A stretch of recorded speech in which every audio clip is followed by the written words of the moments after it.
Buenos días a todos, yo soy Gonzalo Elvira, de nuevo aquí en Quantum Society, en el sector de QS Business, y tenemos con nosotros a Ignacio Granel, ingeniero de Fórmula 1 del equipo Williams. Buenos días, Ignacio. Buenos días. Muchas gracias por estar aquí con nosotros. La verdad que era una entrevista que estábamos esperando con muchas ganas y nada, vamos a empezar. En primer lugar, bueno, yo creo que la pregunta que le viene a la mayoría de la gente, cómo se llega, ¿no?, a un equipo de Fórmula 1 y qué pasos has seguido para estar donde estás. Bueno, pues a ver, entrar en la Fórmula 1, bueno, como la gente se puede imaginar, pues no es fácil. Es un mundo muy pequeño y sobre todo hay muchas interconexiones ya hechas. Entonces acceder desde fuera o desde, por ejemplo, venir desde España es más difícil que, por ejemplo, si eres inglés. Yo es algo que siempre he tenido claro desde que era pequeño.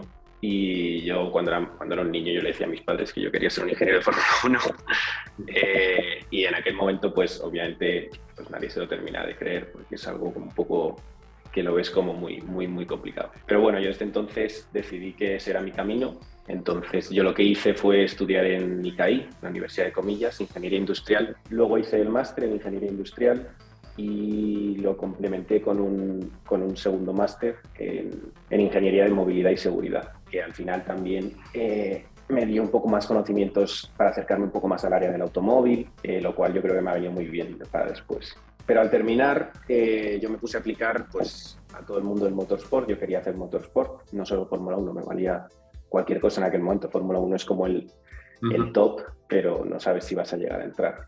Me puse a aplicar a todo tipo de empresas. También es verdad que me pilló justo cuando empezaba el COVID, había muchos menos puestos de trabajo abiertos y al final no conseguí nada. Entonces lo que hice fue irme a Inglaterra a hacer un máster allí en la Universidad de Oxford Brookes. Y la verdad es que yo sé que ese máster sí que es verdad que me dio los contactos que luego me ayudaron a entrar en la Fórmula 1. Y bueno, al final ese es mi camino. Y luego, aparte de los estudios, lo que yo creo que sí que me ayudó muchísimo y que los equipos de Fórmula 1 valoran muchísimo es la experiencia en lo que se llama Fórmula Student, que es como una especie de Fórmula 1 a nivel estudiante, y que en la Universidad de Comillas tenemos un equipo, que bueno, yo fui uno de los que empezaron en el primer equipo. Luego yo me uní al equipo de Oxford Brookes también, que es el que más competiciones ha ganado últimamente en el Reino Unido. Esa experiencia es un poco el salirse de los estudios y que ya está más relacionado con lo que es la Fórmula 1 y que se valora muchísimo también.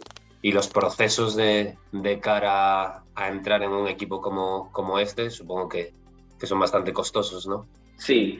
Bueno, son largos también. Yo creo que se podría comparar a un proceso de consultoría, por ejemplo, que tienes muchas fases, tardan meses en seleccionar, pero sobre todo la cosa de la Fórmula 1, la dificultad es que lo primero, que ellos tienen una serie de universidades que conocen y siempre tiran de ahí. Entonces, si vienes de una universidad que no es de esa, primero es muy difícil que te consideren el currículum, porque ya van priorizando otros candidatos por encima tuyo. Aún así, incluso viniendo de una universidad inglesa que ellos consideren y tal, siempre hay que tener en cuenta que cada posición que se abre en un equipo de Fórmula 1 tiene cientos y cientos de aplicaciones. Entonces tienes que pasar por una serie de procesos. Yo, por ejemplo, para entrar en Williams fueron 3 entrevistas. La primera fue semi-técnica, más personal, más relajada.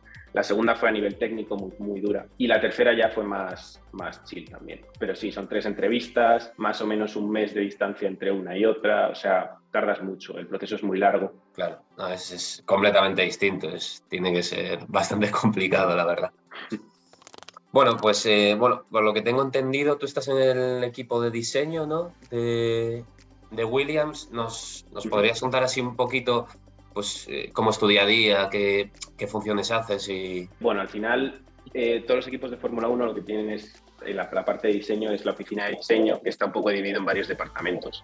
Obviamente todo lo que es Fórmula 1 todo el diseño va definido por la aerodinámica. Entonces, en el departamento tienes aerodinamicistas, tienes gente que hace CFD, que bueno, para que no lo sepas, Computational Fluid Dynamics, o sea, básicamente simulación de fluidos. Hay diseñadores de superficies, hay equipo de diseño mecánico, equipo de diseño de composites, que es donde estoy yo, y luego está el departamento de estrés, de estructuras, básicamente. y bueno, jigs and fixtures, cosas de estas. Pero más o menos eso es lo que vendría a ser una oficina de diseño. Entonces yo trabajo, como he dicho, en el departamento de composites. Y básicamente nosotros lo que hacemos es, una vez que los aerodinamicistas crean las superficies o ensayan la solución, digamos, se genera como un coche, digamos, en base o sea, en superficies. Entonces esas superficies son irreales porque no hay nada que tenga un espesor infinitésimo o infinitesimalmente pequeño, con lo cual hace falta una serie de ingenieros, que somos nosotros, que cojan esas superficies y creen piezas a partir de esas superficies, piezas reales. Les damos espesor, pensamos en el número de capas de fibra de carbono que tienen que tener para aguantar las cargas. Luego, la mayoría de piezas tienen tests que la FIA establece, que tiene que pasar un test, tiene que soportar una carga máxima. Todo eso nosotros lo tenemos en cuenta para hacer los diseños y estamos en constante comunicación con el equipo de aerodinámica, con el equipo de estructuras, de manera que podamos sacar el mejor diseño posible, que pese menos, que se parezca a lo máximo posible a la superficie que nos ha dado aerodinámica, y después, aparte de las piezas, todo lo que es el proceso de fabricación también lo comunicamos a la fábrica, hablamos con ellos y diseñamos el mejor proceso de fabricación para que la pieza quede pues, perfecta. Entiendo que todo eso que tenéis que cumplimentar es en base a unos presupuestos y eso que crea tanto conflicto ahora, ¿no? En la Fórmula 1 que limitan presupuestos por aquí, limitan otras cosas. ¿Os cambia mucho esos cambios de reglamento de cara a, pues imagínate el año que viene o este año que ha habido todo nuevos reglamentos? ¿Os hace pensar o trabajar de otra manera y con otros materiales, supongo, en más o menos tiempo, ¿no? Os es muy relevante, sí. ¿No? Todo esto. Y este año, además, que es cuando ha entrado en vigor el nuevo límite presupuestario, se tiene muchísimo en cuenta en el diseño. Sobre todo, bueno, a nosotros nos afecta, pero por ejemplo equipos que tengan muchísimo más dinero, como puede ser Mercedes o Red Bull, seguro que les afecta de una manera mucho más agresiva. Pero incluso a nosotros nos afecta de la misma manera. También nos afecta de la manera en la que, por ejemplo, tienes que evitar al máximo los choques de tus coches, porque si cada vez que se rompe un coche hay que reparar eso o crear nuevas piezas, eso cuesta dinero y eso va en el límite presupuestario también. Con lo cual, cada fallo que tengamos en el diseño o que un piloto se estrelle, todo eso impacta en el límite presupuestario, hace que no podamos pensar en otros desarrollos, por ejemplo, en mejorar ciertas cosas que sabemos que tenemos que mejorar. Y mismamente esta temporada nos ha pasado alguna vez que después de algún fin de semana que hemos tenido problemas con alguna pieza o por ejemplo, hemos tenido algún fin de semana que se nos han quemado los frenos. En el momento que se te queman los frenos, todo lo que son los brake pads, la suspensión, parte del alerón trasero, el suelo, todo eso, si eso se quema, eso hay que tirarlo a la basura, eso no se puede reutilizar normalmente. Entonces, muchas veces hemos tenido que paralizar el trabajo que teníamos la siguiente semana con nuevas mejoras que íbamos a meter en los próximos grandes premios, porque hay que trabajar en esas reparaciones o muchas veces hemos ido a carrera con a lo mejor un set de repuesto de algo, con lo cual si alguno se choca, pues ya no podemos correr. Yeah. O sea, esas cosas... El límite presupuestario, esas cosas las está sacando a la luz muchísimo ahora mismo. Has dicho que bueno, hay infinidad de departamentos dentro de un equipo de Fórmula 1. ¿Qué tipo de gente trabaja, aparte de ingenieros? Coméntanos un poco, ¿qué más sectores abarca la Fórmula 1 y qué más carreras puede abarcar? Pues, a ver, siempre hay que pensar que los equipos de Fórmula 1 son empresas dentro del mundo del motorsport, no son empresas grandes a nivel, pues no lo puedes comparar con Mercedes o con PwC o con algo de esto. Pero dentro del mundo del motorsport son empresas muy grandes. Nosotros somos alrededor de 700, 800 empleados, de los cuales, tirándome un triple, pero yo diría que alrededor de unos 150 o 200 seremos ingenieros. El resto son técnicos, mecánicos, también de lo que es fuera de lo que es la Fórmula 1. Hay gente haciendo finanzas, hay gente en marketing, tenemos un departamento de marketing muy potente. Al final, un equipo de Fórmula 1 depende de los patrocinadores y ya está. Si no hay patrocinadores, no hay equipo de Fórmula 1. Hay un equipo de recursos humanos muy grande también, IT, telecomunicaciones, de todo. Yo creo que la gente tiene un concepto erróneo y dice, jolín, si no soy ingeniero, no soy mecánico, no puedo trabajar en un equipo de Fórmula 1, ¿no? Y creo que es un error. Incluso dentro de la ingeniería no es solamente ingeniería del automóvil y lo que sea, también tienes ingenieros en planta, ingenieros que se encargan de lo que es la fábrica, de lo que son las máquinas que hay en la fábrica, todo lo que es aerodinámica y demás, la mayoría son ingenieros aeroespaciales, la inmensísima mayoría. Esa presión que se vive, tanto los grandes premios como en todo el mundo de la Fórmula 1, ¿se lleva también a las fábricas? ¿Notáis vosotros esa presión, ese constante evolución y eso que os presiona? ¿Os veis afectados por eso? Sí que se nota muchísimo la presión y como ya he dicho antes, ha habido carreras, por ejemplo, que vamos con un set de repuesto de alguna pieza que vamos un poco justos, que no da tiempo a fabricar.